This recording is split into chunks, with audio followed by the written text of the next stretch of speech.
Good morning, friends. It's Tracey from Tea Time with Tracey and friends. Meg and Boris are here. There's a grapefruit tree that doesn't natively grow in Nova Scotia. His name is Francis. And I'm just out on my back deck. My house is asleep. And I am trying to plan my fall reading. Like how I do a summer TBR, a spring TBR. This is my fall TBR. So I have a stack of books here. I'm filming this early because I'm trying to map out. My summer is totally buck wild, haywire, and I just want to do this. I know the first day of fall is September 22nd. This is a couple weeks before that, but I want to do this. The first book that I might read is Trick or Treat Murder. This is a murder mystery. I have no idea what it's about. I bought it at a house just up my road, a guy that sells books out of his house. I just thought it was a cool cover. It's October in Maine, and everyone in Tinker's Cove is preparing for an annual Halloween festival. While Lucy Stone is whipping up an orange frosted cupcakes, recycling tutus for her daughter's Halloween costume, helping her son with a preteen rebellion, and breastfeeding her brand new baby, an arsonist is loose in Tinker's Cove. When the latest fire claims the life of the owner of the town's oldest house, arson turns into murder. While the townsfolk work to transform the dilapidated mansion into the haunted house of All Ghouls Festival, the hunt for the culprit heats up. Trick-or-treating turns deadly as a little digging in all the wrong places puts Lucy too close to the shocking discovery that could send all her best laid plans up in smoke. Anyways, I don't generally read murder mysteries, but I had got this, and it's kind of up, like it's embossed. Is that what it would be? Anyways, you see all the pretty things on it. That's just if I play my TBR game and it gets picked for a murder mystery thing. Another one is Interview with the Vampire. I have completed the Anne Rice's Mayfair Witches series. The first one is The Witching Hour. The second one is Lasher. The third one is Teltos. I have read this book way back when I was a teenager. I'm almost half a century old, so I know what the story is, but I don't remember any details about this story or anything. And I have all the books in the series, and now I'm going to kick off this series. So I'm not technically going to say it's a reread, even though it is, but it's been so long since I read this. Over 25 years, and I'm gonna kick off this series. If you don't know what it's about, you probably do know what it's about, but this is going to be interviewing Louis, who is a vampire. There is a movie of this with Tom Cruise and Brad Pitt in it. Louis is Brad Pitt, I believe, if that's right, and Lestat is Tom Cruise. Anyways, Louis is being interviewed, and in the movie it's by Christian Slater.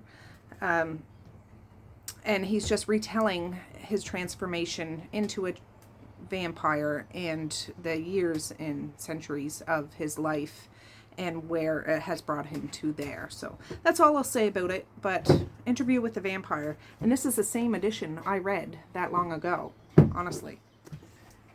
There. Magda, stop chewing on that.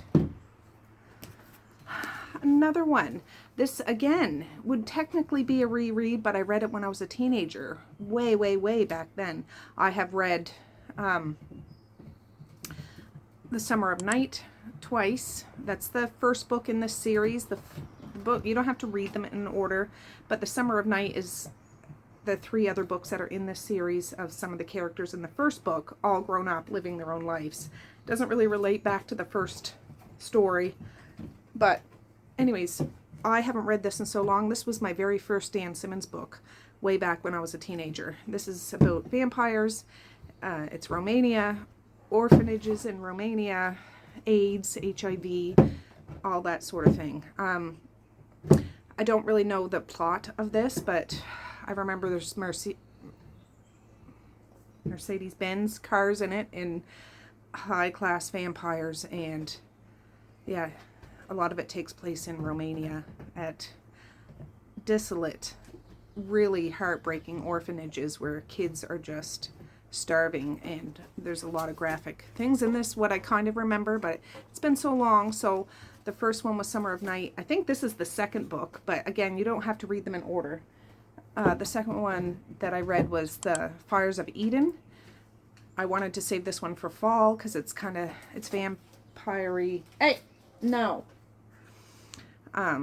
Cold, whatever. And then the next one is A Winter Haunting. That's going to be on my winter TBR. So, Dan Simmons, Children of the Night. Another one is Crossbreeds by Laura Lee. This is, I think, the second to last book in the Breed series of Laura Lee. There's 33 books, I think, 32 books. Anyways, this follows Cassie. I'm not going to try to explain this because I have been reading this whole series for a very long time. And I just put this on. It's not really creepy or anything. It's genetically altered people that are spliced with animal DNA. And some of them can shift. Some of them have just traits. This follows Cassie. You meet Cassie way back in the early books. She's just a child. But now she's all grown up. And she has her own book. And that's all I can say about it. I don't really know what this story is about. But I know the world very well.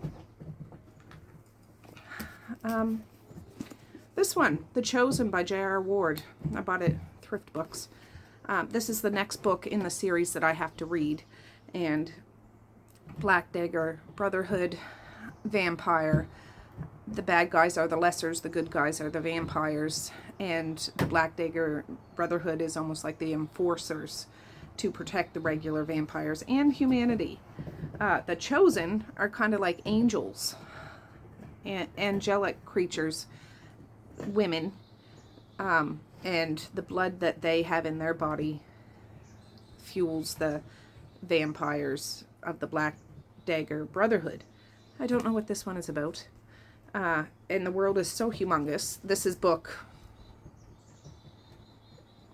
I'll put it on the screen what number of book this is. But I'm putting this on not because it's Halloween-y or fallish, just because I want to continue on with the series. Alright, this one is Halloween-y. Halloween by David Robbins. I started this book last year. That's how far I got. I'll restart it. And it's not that I didn't like it. I just got wrapped up in other things. Yeah, anyways, I don't know. This isn't like, I don't know if it's independently published or whatever, but whatever. What I remember of this is a group of teenagers want to go, I forget where it takes place, but it's in the famous caverns. It's the scariest night of the year in the scariest place on earth. It's supposed to be a prank. Invite a guy from school to go deep down in the infamous caverns, then leave him there. The guys that invite the oddball guy in school, who's really smart, he's like the stereotypical guy in movies that are like nerdy and stuff like that. Very nice, but whatever. Leave him there. But something goes horribly wrong. David Robbins has over 300 books published. You might... Yeah, anyways, what I remember is the group of kids that invite this guy. I forget the name of the oddball guy. He used to be childhood friends with one of the popular girls that's in this group that are all going to this infamous cavern. And it's like, is that despunking, whatever. They're not going into tight little caverns, but they're going in these old mine shafts that you're not supposed to go in. But they want to do it because it's Halloween. I hear something big moving in the woods. And I didn't get that far.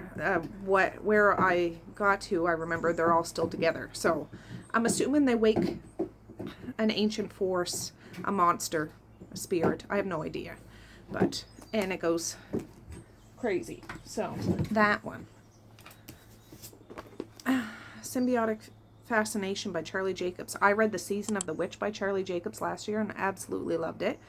This is the second book of hers that I will have read, but this is kind of extreme-ish, kind of splatterpunky, kind of psychological, kind of yeah, it's hard to explain. It's a terrible thing, loneliness is. Tawn Delaney, a woman filled with hatred of herself and what she's not, never touched by a man, never loved, until one night in the woods, Tawn watches a woman's body be crammed into a drain pipe. A crooked and broken beast beckons to Ton and passes on his gift to her. Is it the ultimate power or the cruelest joke? Arcane Taylor, a man tormented by the memories of an insane mother and haunted by the ghosts of a dozen women not yet dead, struggling with his rage of three beasts controlling for now. Once friends and co-workers, Ton and Arcane now unite as lovers. Along with each other's bodies, they share each other's secrets. Arcane, his beasts, Ton, her power. Is it love of dreams or the sheer terror of a nightmare come to life? Whoever said underneath the nightmare beautiful was a lying son of a bitch. Yeah, I think it's two mentally deranged people coming together because of life circumstances and mental health illness, and I think things go crazy. I have no idea if there's supernatural stuff in this. It kind of sounds like there might be, but all I know is I loved the Season of the Witch, and I wanted to give her another try. Another go. I wanted to try a haunted house book. I've seen a lot of people talk about this. I got this in a recent haul. Model Home by River Solomon. I believe this follows a African-American family that moves to a suburban area when the kids are young. I think there's 2 or 3 kids. They're the only African-American family in this very white neighborhood. And Hey, Magda, stop it. You'll have to go in the house. The family feel the pressure. Although people are nice, it's almost like they're superficially nice. They're just putting on airs to welcome. And strange things start happening in the house. The kids don't like the house. They don't want to live there anymore. But the parents are determined to make a go in this community because they've worked extremely hard. They're very successful working class people. And they deserve to live in this community. They have a beautiful house. They have a nice neighborhood, even though the people in the neighborhood are kind of whatever. Anyways, when the kids grow up, they promptly move away. But all of a sudden, they get a call. This is years later. Their parents mysteriously die, so they have to come home and sort the house. And is the house haunted, or they have to face the house. Once they left, they never came back because they didn't like the house there, because they felt like something was wrong. And that's all I really know about it. So I don't know. I think the cover is really cool. So that one, you got to have at least one haunted house on it. All Hallows by Christopher Golden. I've read a couple of books by him. I read The Arret, I think that was him. There goes one of my squirrels. Another one just recently. It was in Siberia. Reporters. I forget what it was called. I just read it. Anyways, this one I got in a book haul, but you can see, if you look, it's like a jack-o'-lantern face. This takes place on Halloween night, I believe. It follows a couple of kids that feel like they're being chased by the Cunning Man, whatever that is. And they're oddball kids. They're not popular kids. I don't know the age of them. But they're running for their lives, and they go to different houses to see if they can go in because they're scared. They feel like they're being followed. And I'm not sure what the Cunning Man does. Yeah, they want other families to protect them on this night. And I don't know, it makes me think of like Slender Man or something. I don't know what it's about. None of his books are really big, but since it takes place on Halloween night, I thought that would be a good one to read. Not giving great explanations. The Ritual by Adam Neville. I just got this one in a book haul not long ago. I have a few of Adam Neville's book. I did read No One Gets Out Alive by him a couple years ago, and I really liked it. This one is about a handful of friends, adult men, I believe, and they go on a hike, camping trip.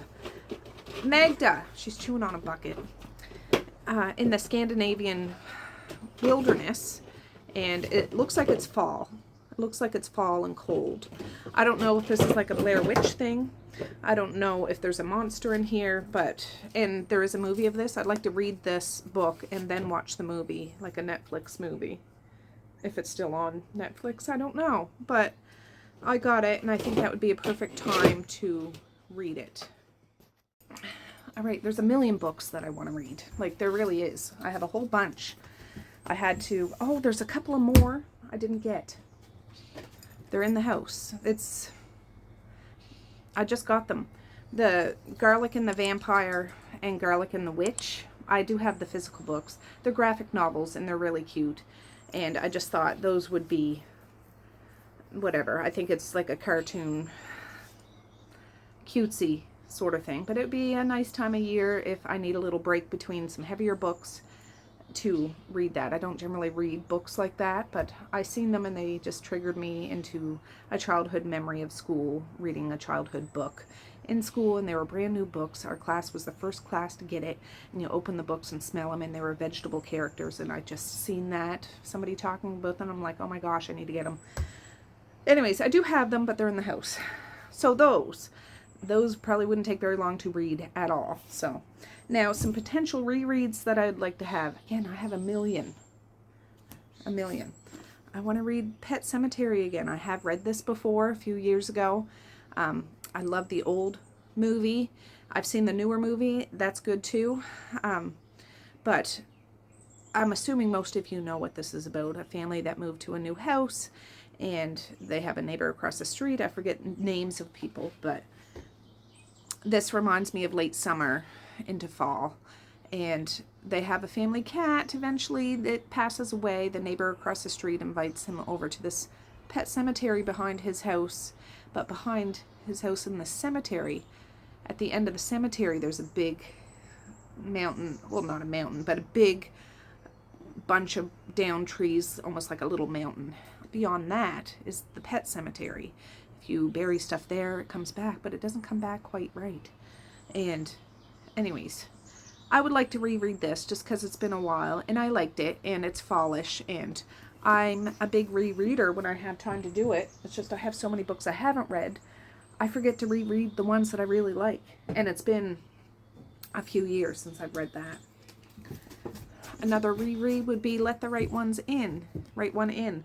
This is a translated works, Swedish, I think? Yeah, Sweden. And this follows, this one, Best Narrative Feature Founders Award, Tribeca Film Festival '08. This takes place in Sweden, I believe. This young boy, he's kind of not a popular boy, but he has some friends, but his friends don't treat him real great. And there's other bullies in the area. I would like to read this in like November, early December, because it's very cold in this book, I remember. It's very cold. Anyways, there's this little girl that moves to the neighborhood, and the little odd boy kind of befriends this girl, and the girl's a little odd, and she's curious of why is he even talking to me. And I think the little boy has a Rubik's Cube at one point and offers it to the little girl to play with this Rubik's Cube. And that's funny because my youngest boy, he can do all these fancy Rubik's Cube things, the Mega Minx and all that stuff. Anyways, the little girl's never had anybody be nice to her or anything like that. There's something strange about this little girl. She's just as young as he is, but she's wise beyond her years, and she's very powerful. Vampire-esque kind of stuff, and it just follows the little boy and her and the families that are involved, and just odd things. And I remember really liking this, and this has been a few years since I've read this. So yeah, the readathon that I'm doing, the Herkid one, you're not supposed to reread unless you read 10 books. So I'm banking on reading and earning the points to do rereads, that all of these rereads that I'm doing will count towards my Herkid goal. If you're picking up when I'm laying down, you might not, but I just need to put that out there. Another reread a few years ago, Devil's Creek by Tom Kessling. I loved this book so much. I remember reading this. I think it opens up, like back in the day, there's a church, and like one of those demented churches where there's I don't think, maybe they're snakes, like the snake churches or something. There's some crazy stuff that go on. Bram Stoker Award nominee. And it follows this sleepy town. It reminds me of, it reminds me of Midnight Mass, that Netflix one. That's what it reminds me of. There's some sort of ancient evil in this town and religious stuff. And again, it follows a few people. I'm not giving a good explanation because it's been a long time since I've read this and I don't want to reread it because it'll spoil it for me again. These people, when they grow up, they come back to this town because there's some sort of death of either a community member or a family member, and things aren't quite right. It's like some sort of massacre of some sort, and people that moved away come back, and there's some sort of ancient evil. I apologize, that's a terrible thing, but I loved it. I remember loving this book. Yeah. In Kentucky lies Devil's Creek. It's in Kentucky. Yeah. I'll just quickly. In 1983, a church burned down following a mass suicide. That's what it was. It was some sort of something. Among the survivors were Jacob, 6 children, and their grandparents, who banded together to defy their former minister, dubbed the Stafford Six. These children grew up amid scrutiny and ridicule, but their infamy has faded over the last 30 years. So it's like, that's what I mean. Something happened when they were young, but they came back 30 years later.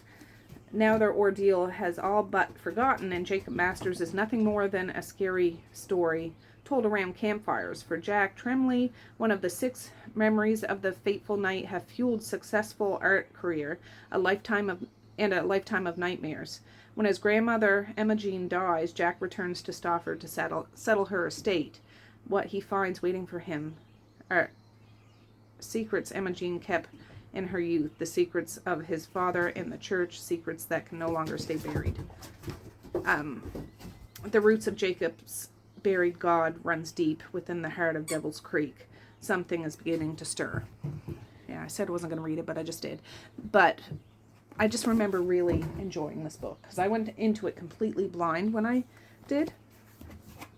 And the last one I have here is The Lost Village by Camilla Sten. Anyways, this is a translated. I don't know where it's translated from. I didn't realize that. Scandinavia somewheres. Anyways, this follows a documentary crew, I believe, what I remember of it. And they go to this abandoned town. Oh, just a minute. Okay, yeah, this follows Alice. She's a documentary maker. She, ever since she was little, she was obsessed with this town that people kept vanishing, and now there's nobody left. There's legends of a woman being stoned to death there, of a surviving abandoned infant. No, Magda. And she gathers some of her friends and film co-workers to come and make a documentary about what really happened in this town. Her grandmother used to tell her stories of this town, and there's not really any information on it, so they wanted to go there and try to make a film about it. But when they get there and get set up, some strange things are starting to happen. Some of their equipment gets tampered with. Some people are starting to go a little crazy. And I read this so long ago. Like, I remember it, but I don't remember it. Like, I forget how it ends. I kind of remember, but anyways, it's, well, you can see, it's not summertime. I remember it being fairly cold. Not winter, but cold. And I wanted books like that. So, I'm sure there's a million other. This is all subject to change because I'm like that. But these are ones that I have in my spreadsheet of fall TBR, potential rereads. And yeah, they'll continue some series, reading new books, rereading other books. And yeah, I'm excited about that. I just want to do some batch filming because I'm going through, there's a whole bunch of stuff going on at one time. I need to do this when my family is still asleep. And it's nice out and I get a minute to myself. So with that, I'm going to say peace, love, and happiness today and every single day. Please like, share, and subscribe if you so choose, but if not, that's okay too. I still love ya. I still want all the happiness in the world for each and every one of you out there. I certainly do. I really, really honest and truly do. Yes, I do. I'm in a rocker chair. So, okay, guys, with that, I'm going to say have a good night or have a good morning, and I will. See you next time. Bye. Boink.